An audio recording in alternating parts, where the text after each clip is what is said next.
السلام عليكم طلاب محاضرة الإنترنت ثيوري. معكم دكتور ياسر زاهدي.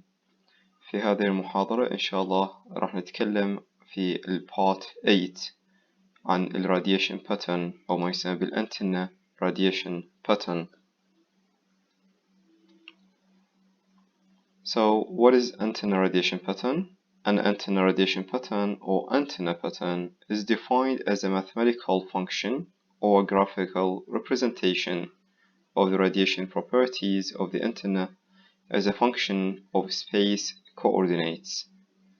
طبعا المعنى مالته الراديشن باترن يجي بالعربي مثل النموذج الخاص بالراديشن. نعرف احنا انت نتكلمنا يقوم بعملية الراديشن.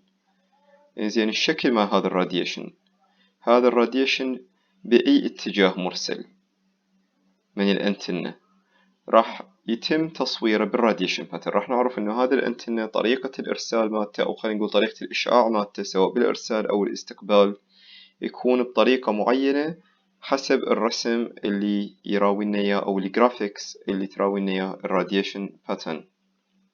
لذلك هو يمثل graphical representation او mathematical function، يا اما دالة رياضية او طبعا بالحالة الرياضية او بالتمثيل بالجرافيكس يكون يراوينا الراديشن properties الخصائص الخاصة بالأنتنة من ناحية الراديشن أين في السبيس coordinates. نحن نعرف أنه يتم الإرسال في السبيس يعني coordinates اللي هي يكون عادة ثلاثي الأبعاد.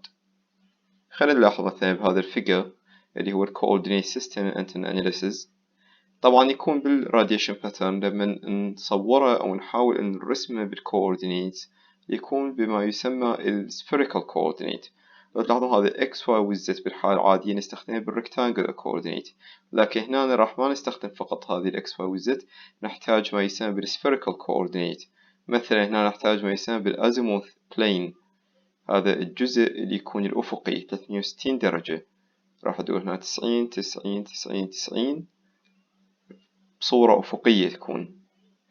راح نلاحظ انه كيف راح يتم الاشعاع من الناحية الافقية. هنا عندنا من الناحية الvertical اللي هو الاليفيشن خاص به يصير 90 درجة، هنا 90 وهنا 90 180 درجة كل 90 في كل جزء.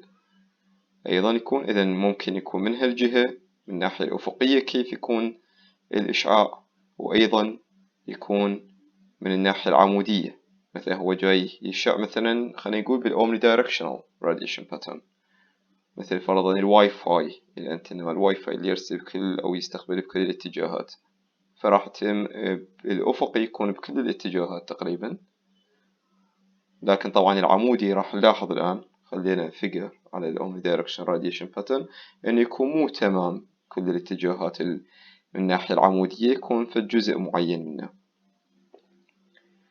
راح نجي أيضا إلى الأجزاء الأخرى بعدين. طبعا عندنا radiation properties include power flux density, radiation intensity, field strength, directivity and polarization. هذه كلها خصائص خاصة بالراديشن الخاص بالأنتن. power flux density كثافة مالت الباور، الانتنسيتي الشدة مال الراديشن، قوة الفيلد، الاتجاهية directivity بأي اتجاه يتم الإرسال أو عملية الراديشن، والبولاريزيشن اللي نجي عليه تالي بعدين هي طريقة الاستقطاب للإلكتريك والمagnetic field، يعني نشوف شلون ترتيبه. A trace of the received electric or magnetic field at a constant radius is called the amplitude field pattern. من راح نتكلم عن الراديشن pattern عادة نتكلم على نوعين، نوع يسمى بالfield pattern ونوع يسمى بالpower pattern. الفيلد باترن هو يكون النموذج أو الخاص بالراديشن أو الباترن الفيلد الخاص بالفيلد اللي هو الإلكتريك أو المagnetic فيلد. لما نقول إحنا الفيلد فنركز على القيم الخاصة بالإلكتريك والمagnetic فيلد، مثل هذا الفيجر هذا يمثل فيلد باترن. لما يتم رؤية الماجنتيودز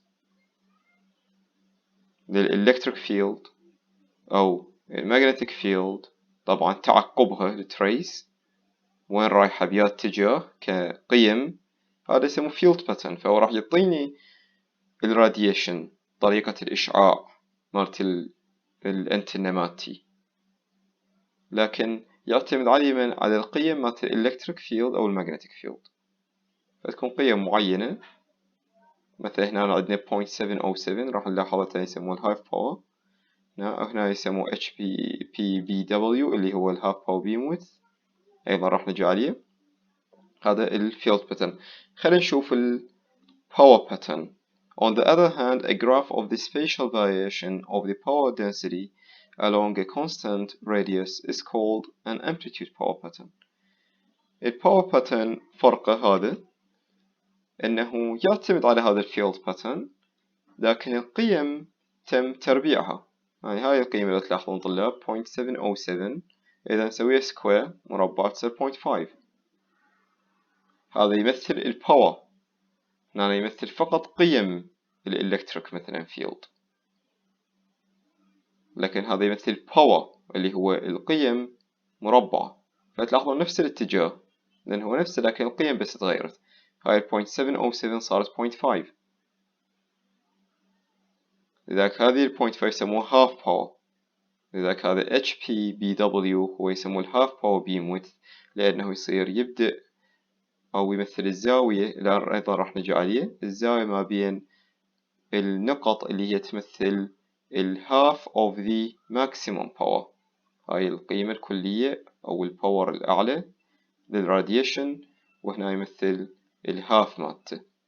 إذا ناخذ خط منه وخط منه يصير عندنا هاي الزاوية اللي هي HPBW.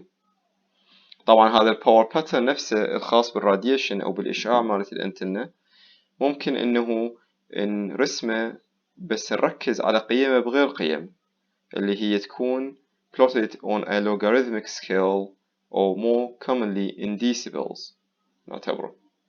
فلذلك راح يصير عندنا نفسه لكن ناخذه بغير قيم. تلاحظون إن الشكل يتغير لأن ترتيب القيم راح يتغير. راح يكون عندنا هنا minus 3 dB اللي هي تمثل نفس ال 0.5 بالشكل السابق بالباور باترن. هذا الباور باترن in dB، هاي minus 3 dB كانت 0.5 صارت minus 3 dB. طبعا لازم نتذكر إنه إذا عندنا value بالdB أو الديسيبل value هي تمثل 10 log 10 للlinear value. فإذا linear value 0.5 ناخذها 10، يعني ناخذها log للبيس 10 لل 0.5 ونضربها ب10 يطلع لنا الdB value اللي هي هنا minus 3 تطلع بالنسبة لل 0.5. فتم تحويل كل القيم إلى القيم الخاصة بالdB values، وصار عندنا هذا radiation pattern الخاص بالأنتنة اللي يسموه نوع radiation pattern يسموه power pattern بالdB أو dB power pattern. وصارت عندنا هنا إذن half power هي تعتبر هي minus 3 dB. طبعا various parts of radiation pattern are referred to as lobes.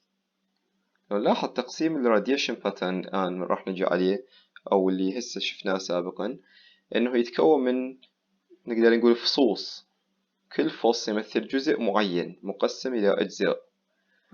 So a radiation lobe الفص الواحد الخاص بالإشعاع is a portion of the radiation pattern، جزء من الراديشن pattern bounded by regions of relatively weak radiation intensity، يكون محاط أو محدد بمناطق بيها الراديشن يكون ضعيف، شدة الراديشن intensity، شدة الراديشن تكون تقريبا ضعيفة. مثلا في هذا الفيجر اللي يوضح لنا الراديشن لوبس، نفس الراديشن باترن تقريبا احنا جايين نركز، بس جايين ننظر له من ناحية شنو الأجزاء اللي بيه. لو تلاحظون هاي يسموه اللوب اللي هو الفص الواحد، هذا لوب هذا كبير، هنا عندنا لوبس أصغر ذني. لذلك نقسمها عادة هذه اللوبس إلى major أو main lobe، هذا الجزء الأساسي اللي يسموه الميجر لوب أو المين لوب، وعندنا الماينر لوبس هذني كلتهن يسموهم ماينر لوبس الثانويات. لكن أيضا ذني الثانويات يتقسمن الجزء الجانبي، هذني الجانبيات يسموهن side lobe، والجزء الخلفي على العكس أو الأوبوزيت سايد من الجزء المضاد للمين لوب هذا يسمى بالباك لوب، اللي هي كلها ذني ماينر لوبس، بس هذا باك لوب وهذني سايد لوبس. طبعا بالإشعاع الخاص بالأنتنة أو الراديشن الخاص بالأنتنة احنا قاعد نركز على المين لوب. المين لوب هو يمثل الجزء المرغوب بالراديشن للأنتنة، احنا أصلا خالي التطبيق المعين. مثلا عندنا هنا أجهزة نريد تستقبل الراديشن الخاص بالأنتنة، فهاي الأجهزة هنا مثلا اكو جهاز هنا جهاز راح يكون ضمن الراديشن الخاص بالأنتنة، راح يوصل للأنتنة الراديشن. هاي هنا ما راح نخلي هنا الأجهزة، لأن حسب هذا الأنتنة مالتنا ما نريد إنه يكون عندنا إشعاع بهالمنطقة. هذني فقط يعتبرون فد شي عرضي ماينر مو رئيسي. بالعكس ممكن إذا تكون قوية تأثر ممكن على أجهزة أخرى في تطبيقات أخرى، لذلك احنا نريد هذني يكونون قليلات حتى ما يأثرون على غير تطبيقات. احنا الأنتنة مالتنا شغلة بهالمنطقة بالمين لوب، جاي يركز على المين لوب. نلاحظ أيضا عندنا شيء آخر اللي هو هذا الهاف باور بيم ويدث اللي ذكرناه قبل قليل، HPBW is the angular separation، الزاوية، هذا الفاصل اللي هي الزاوية هنا، in which the magnitude of the radiation pattern decreases by 50% or minus 3 dB. هاي الماجنتيود أعلى قيمة بالراديشن باترن.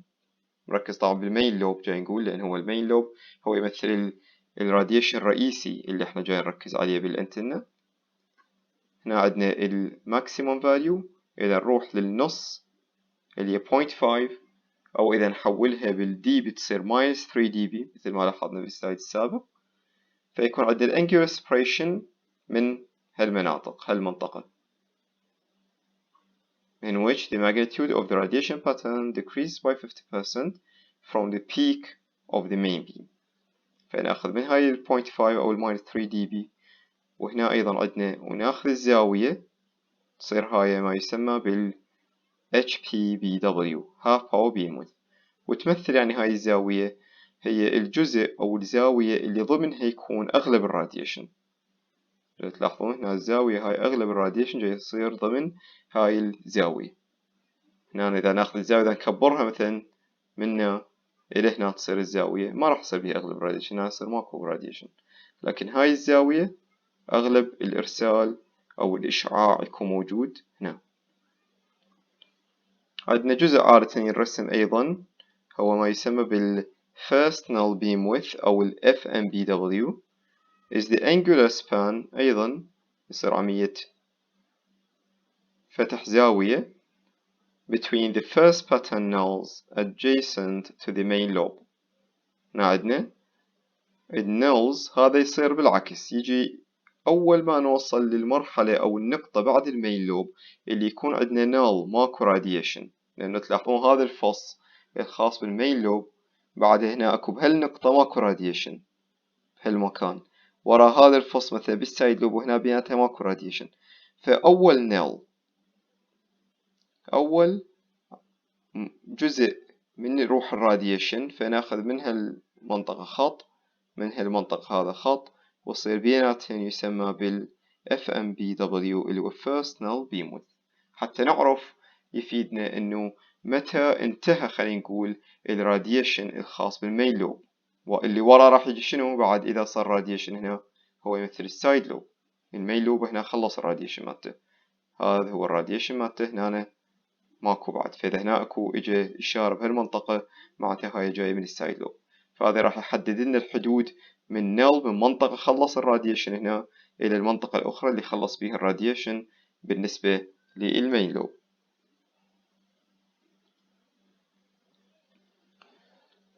طبعا الآن راح نجي إلى الأيسوتروبيك omnidirectional and directional radiation.